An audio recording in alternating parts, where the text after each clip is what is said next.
वाल्मीकि कृत रामायण में मंथरा की बहुत ही महत्वपूर्ण भूमिका बताई गई है। उसी के कारण प्रभु श्री राम को 14 वर्ष के लिए वनवास भोगना पड़ा था।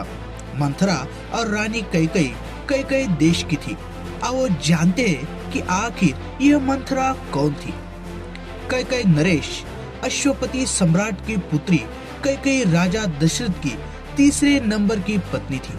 बहुत ही सुंदर होने के साथ ही वो वीरांगना भी थी।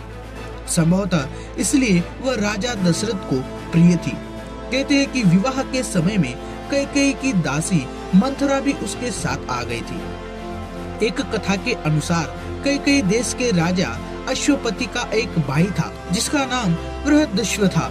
उसकी विशाल नयनों वाली एक बेटी थी जिसका नाम रेखा था।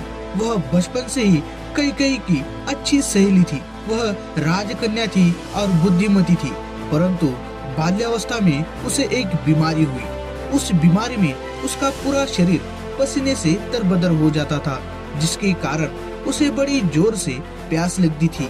एक दिन प्यास से अत्यंत व्याकुल हो उसने इलायची, मिश्री और चंदन से बनी शरबत को पी लिया। उस शरबत के पीते ही उसके शरीर के सभी अंगों ने काम करना बंद कर दिया। तत्काल ही उसके पिता ने प्रसिद्ध चिकित्सकों से अपनी लाडली बेटी की चिकित्सा करवाई।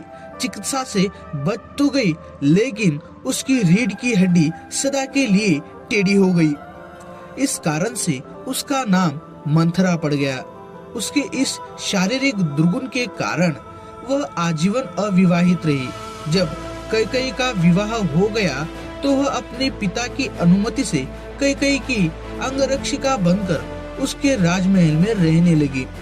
किंवदंतियों के अनुसार पूर्व जन्म में मंथरा दुंदुभ नाम की एक गंधर्व कन्या थी। एक अन्य कथा के अनुसार लोमश ऋषि के अनुसार मंथरा पूर्व जन्म में प्रहलाद के पुत्र विरोचन की कन्या थी।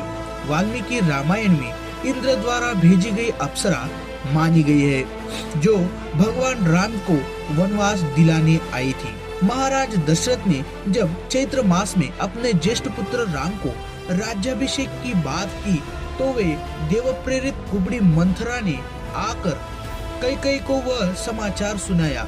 यह सुनकर कैकेयी आनंद में डूब गए और इस समाचार के एवज में मंथरा को एक गहना भेंट दिया। मंथरा ने वह गहना फेंक कर कैकेयी को बहुत कुछ उल्टा सीधा समझाया, लेकिन कैकेयी मंथरा की बात नहीं मानकर कहती है कि ये तो रघुकुल की रीत है कि ज्येष्ठ पुत्र ही राज्य संभालता है और मैं कैसे अपने पुत्र के बारे में सोचूं। राम तो सभी को प्रिय है। तब मंथरा के बहकने पर कैकेयी को अपने 2 वरदानों की याद आई और कैकेयी के मन में कपट समा गया। दरअसल एक बार राजा ने देवासुर संग्राम में इंद्र के कहने पर भाग लिया था। इस युद्ध में उनकी पत्नी कैकेयी ने उनका साथ दिया था। युद्ध में दशरथ अचेत हो गए थे। राजा के अचेत होने पर कैकेयी ने उन्हें रण क्षेत्र से बाहर ले आई।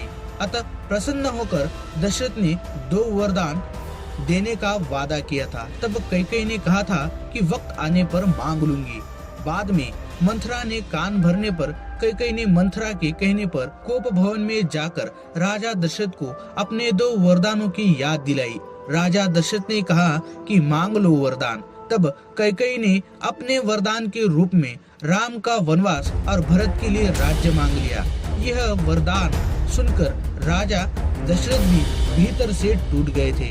जब शत्रुघ्न को ये पता चला कि मंथरा के कारण ही मेरे राम को वनवास हुआ, तो शत्रुघ्न ने कुबड़ीदास से मंथरा के कुबड़ पे लात मार दी थी। तो दोस्तों, ऐसी थी मंथरा की कहानी। अगर आपको पसंद आई तो लाइक, कमेंट और सब्सक्राइब जरूर कीजिए। धन्यवाद।